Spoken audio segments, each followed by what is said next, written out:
I've had this storage ottoman for a while, and honestly, it's one of the most practical pieces of furniture we own. It's a footrest, it offers storage, and if you flip the lid, it turns into a coffee table. But there is the problem. The standard grey fabric creates a visual break in my living room. It feels disconnected from my sofa. I don't want to get rid of it. I just want it to blend in seamlessly. So today, I'm reupholstering it using the exact same fabric as my couch. The goal is to make it look like a custom-made set.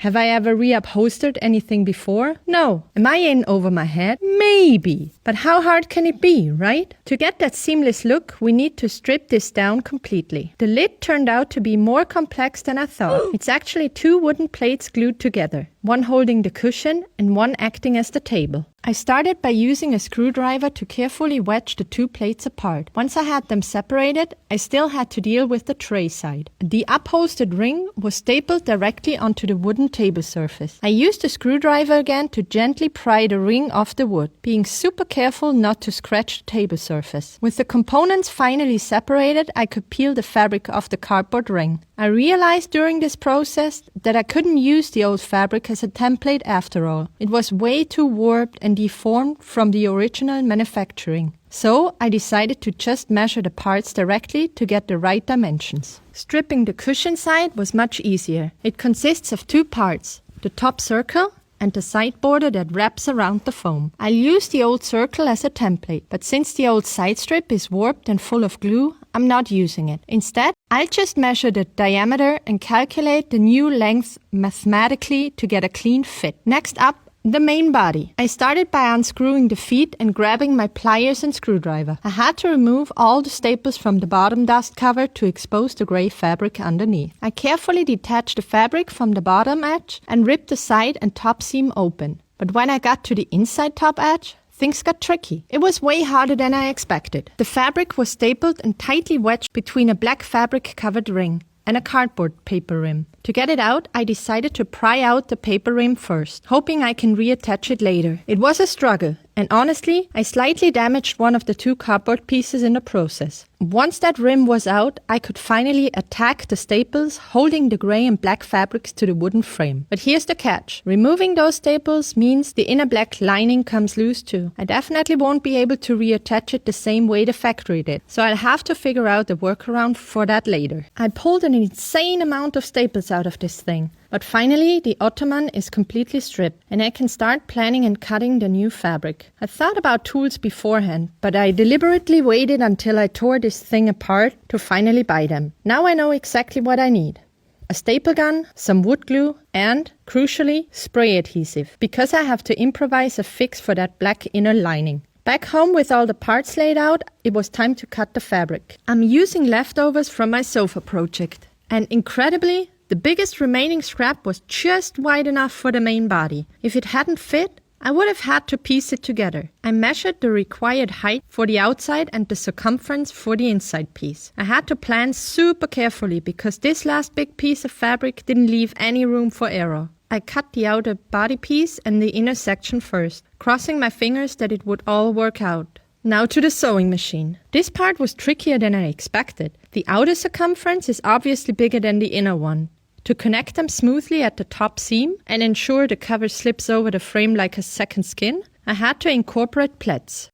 To do this, I divided both the inner and outer fabric pieces into quarters, marking them and roughly pinning these alignment points together. This ensured the fabric wouldn't warp too much while I created the pleats to take in the excess fabric. I pre-folded everything using these handy little sewing clips and then carefully sewed around the entire circumference, constantly checking to make sure the pleats were actually being sewn in correctly. Once I was sure that the method worked on the first half, I went ahead and pleated and sewed the second half. Honestly, I won't know for sure if it fits until I actually try to wrestle it onto the ottoman, but it looks pretty solid. It seems like my idea to connect the smaller inner circumference to the larger outer circumference actually worked. Before I can pull the new sewn cover over the frame, I have to tackle that detached black inner lining. My solution? Spray adhesive. I used it to re-glue the fabric onto the wooden ring.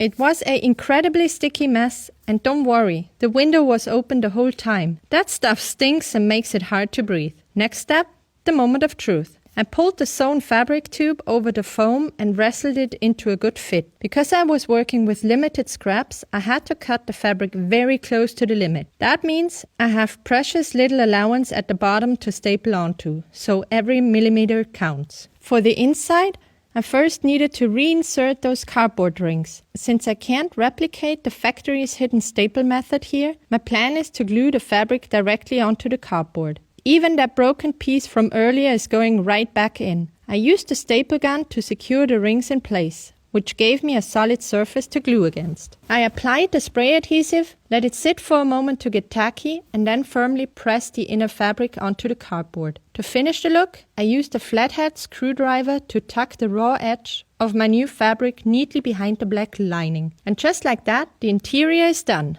Now, flip it over. Dealing with the bottom edge was tense, because, as I said, I didn't have much fabric left. But it was just enough to get a grip. I went around the circumference, stapling everything down tight. Once that was secure, I reattached the black dust cover over the messy bits. It took a lot of staples, but I want this to last. Finally, I screwed the legs back on and the base is complete. Honestly, it looks like it came out of the factory this way. I am incredibly happy with how clean the result is. Now I just need to finish the lid. I dug through my pile of scraps to find a piece large enough for the top circle. As you can see, it's not quite the right size, but I can make it work. My seam allowance is just going to be very, very tight. Before I cut the side strip for the foam cushion, I made a strategic decision. I'm tackling the cardboard ring first. This becomes the rim for the tabletop side.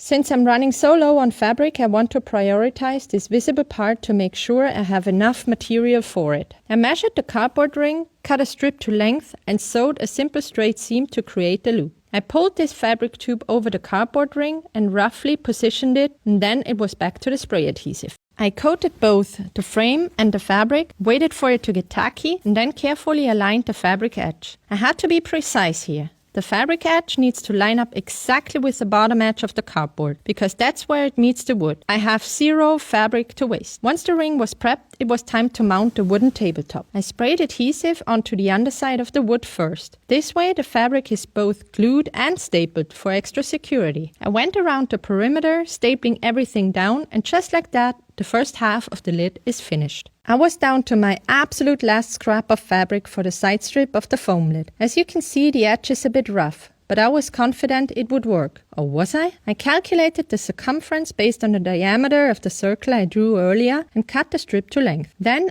I sewed the circle to the side strip, trying my best to stay right on the line. I pulled the new cover over the foam and started stapling. The key here is tension control. I stapled 4 opposing points first, north, south, east, west, to keep the fabric from shifting. Then I stapled in between to even out the tension. And wow, talk about a close call. The fabric just barely reached the wood to be stapled down. Now I just had to reconnect the 2 wooden plates, the cushion side and the table side. Surprisingly, this turned out to be the hardest part of the whole project. First, I tried hot glue. Total fail. Then I tried wood glue, but it didn't hold because I didn't realize the surfaces weren't making contact everywhere. What you see wasn't even the final attempt. I eventually had to get aggressive. I applied wood glue directly onto the fabric and put a huge amount in the center to bridge the gap. Prayed, and it finally held. And here's the final result. Honestly, if you didn't know, you'd never guess that a total beginner stripped this furniture down and built it back up. I think it looks professional, and most importantly, it now fits perfectly into our living room. I am absolutely thrilled with how it turned out. Now I have a question for you. Be honest in the comments. Would you have left the original grey, or do you think the reupholstery was worth the effort? If you want to see what I decide to tackle next as an absolute beginner, and trust me, there will be more experiments, please give this video a like and subscribe to the channel. Thanks for watching!